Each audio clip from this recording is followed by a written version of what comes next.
Croissant. This is James, aka JP Harker, coming to you with another video. This is going to be a couple of the things I've been reading recently. We have John le Carre's Silverview, and one that I've been listening on an audiobook. A better video maker would be able to go, and show you the cover in some techie way. I am not a good video maker, so I have just printed out what the cover looks like. Daughter of Flood and Fury.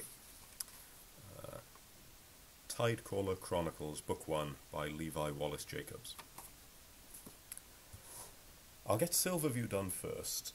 I'm going to say in advance, neither of these are glowing reviews, but Silverview is the worst of the two.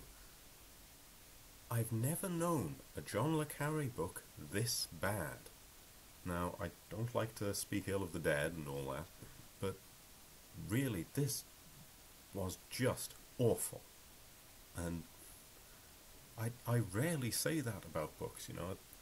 I mean, it's not Throne of Glass awful, but it really was bad. With John le Carre, I've read the George Smiley books, and I've read The Night Manager, and a long while ago I listened to the audiobook of The Constant Gardener. Night Manager's the one I read. And as an author, it's a little bit hit and miss. The Smiley books, the Cold War books, Looking Glass War, which is semi-Smiley universe, I really enjoyed them. I thought they're brilliant, they're intricate, they're interesting. Night Manager, I thought, it's an okay book, but a very disappointing ending. And the characters are alright. Constant Gardener, I'll admit I don't remember that well. I should probably reread it. But my main memory is I wasn't impressed. So, it's not an author where I think that's always good. There's good and bad. But I've never read one of his books and thought, this just is not good. And Silverview, unfortunately, falls into that. And it's largely for a single reason. John le Carre generally writes a spy book, and will have a spy-type plot, which will be very intricate and well thought out and interesting. But a close second to that will be, here we have the characters' personal lives, and it's such a mess. Their personal lives are a ruin, their love lives are in chaos, their finances are in chaos, they are living a miserable life, but they're involved in this complex spy plot. And it's always been, in the Smiley ones at least, in that order. There's a plot, and then there's the personal issues. This felt like it was 85 to 90% here are the characters' personal issues, with a little smattering of, oh, there was some spy stuff going on at some point. And I just wasn't interested. The protagonist is a city boy who has become a bookshop owner, and isn't himself a spy or involved in anything spy-like at all. He meets what we find out is a former spy, who for a tantalizing moment I thought might be the son of Toby Esterhauser, but they got rid of that. That was the only good moment. He meets this person, and this person starts manipulating him a little bit into opening a different bit of the bookshop and having a computer there, and we then find out he was probably doing something dodgy with it. But that's really it. Most of the book is about this city boy setting up his bookshop, and the former spy and his ill wife, and the people who are still in the spy world saying there's a leak of some kind, but not really going to any detail until I think I bookmarked it.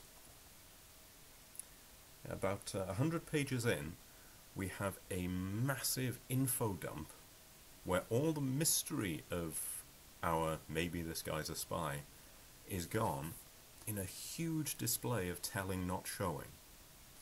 We just hear, yes, he did this and this and this and this. And I'm sorry, because, you know, John le Carre, he's a good writer, but this one, oh, there were some of those things that really get to me. One of them is a massive info dump, another one is telling not showing, but the other one, it's when two characters talk about something, stating facts between themselves that they both already know. That irks me. You do that once or twice, okay, it's to put the conversation into context. But this, it's a spy master saying, tell me the report on this man. And he already knows all of it. And they know that he already knows all of it. There's about one or two tiny nuggets of detail in there that he wasn't fully aware of. But the vast majority of this long lecture where we get the character's backstory, everyone in that room already knows it. And it's pointless. It's blatant exposition, and it's not even interesting exposition, because it's not an interesting character or an interesting plot. I sort of had a minor rant to my wife because I was sort of something like 170 pages in, and I said, nothing has happened. And that's sort of true. Nothing happens. It's just people talking about things that have happened or might happen. And I'll be honest, I'm sure some people loved this. And again, I hate to speak ill of him because I love the Smiley stories so very much. But this really was a swing and a miss for Mr. Le Carre. And I really can't think of anything in it that's redeemable. So I'll probably give it a 2 stars out of respect, because he is not a bad writer. But this,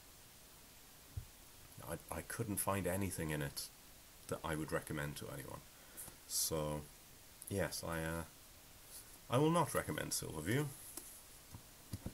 Next up, Daughter of Flood and Fury. There's the thing again. I'll just, because I like a prop, I'll just hold it against this book. And we'll all pretend, we'll join in the illusion.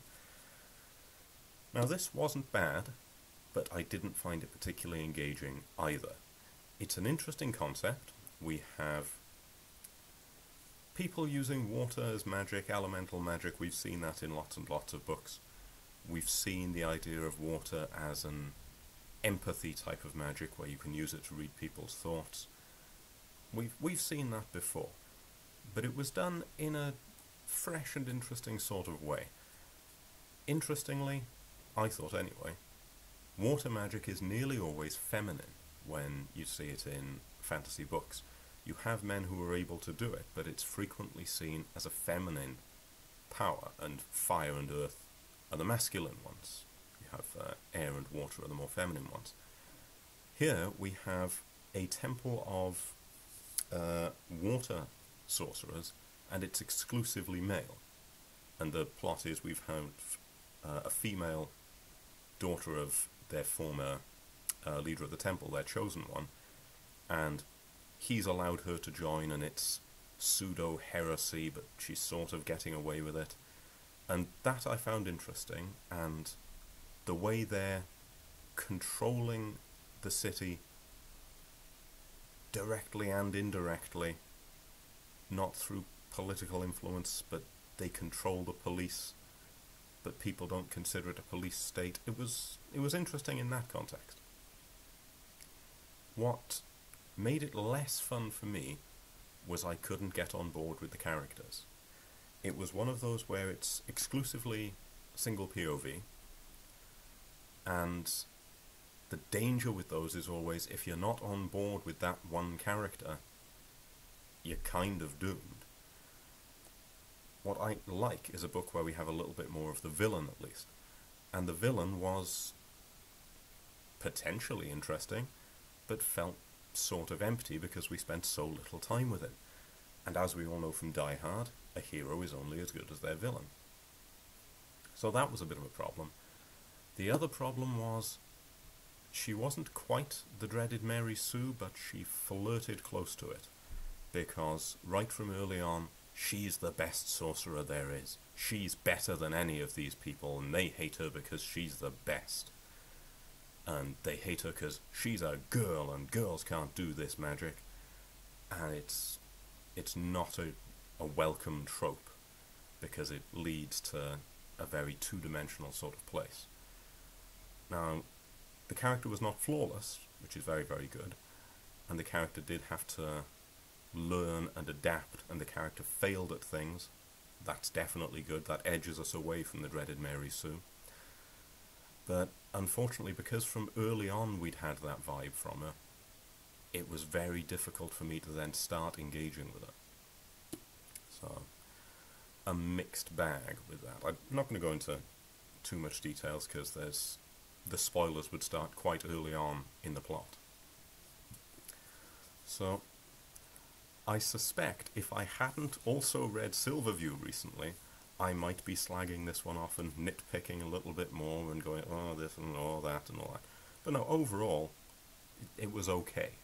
I didn't think it was especially brilliant. I didn't think it was especially terrible. It was alright.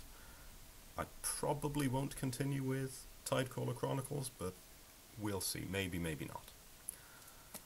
Now, I'm going to leave it at that. It's been a fairly lukewarm at best video, this one. I'll leave it at that. Daughter of Flood and Fury by Levi, Wallace, Jacobs. Have a go if you're into your fantasy. It's a bit YA. It's got its flaws, but it's not a terrible book, and it could be it's just not to my taste. Have a go if you want. John le Carre's Silverview. Do not read this book. If you already love John le Carre and you love George Smiley, don't read it because you'll feel hurt that this is how it's all ending. If you don't know John le Carre, don't read this. Read the George Smiley books. Read Tinker Tailor. Read Spy Who Came In From the Cold. Those are wonderful examples of what a great writer this guy is. This is an example of how the best of us can, as I say, swing and miss sometimes. Yeah, that's going to be the sum up of that. So, I think I shall leave it there. Shall see you next time. Do all the liking and subscribing that everyone else tells you to do. This is James, aka JP Harker. Will Vow.